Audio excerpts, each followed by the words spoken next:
WhatsApp offers built-in functionality to browse and download from a catalog of official sticker packs to augment users' messaging experience.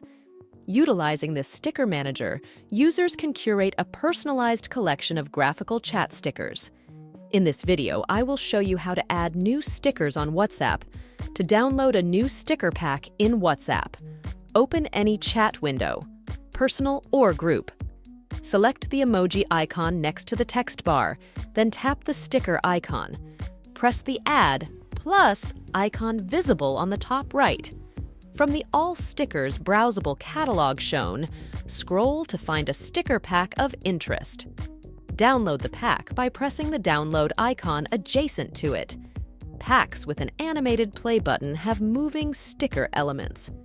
Users can preview pack contents before confirming download.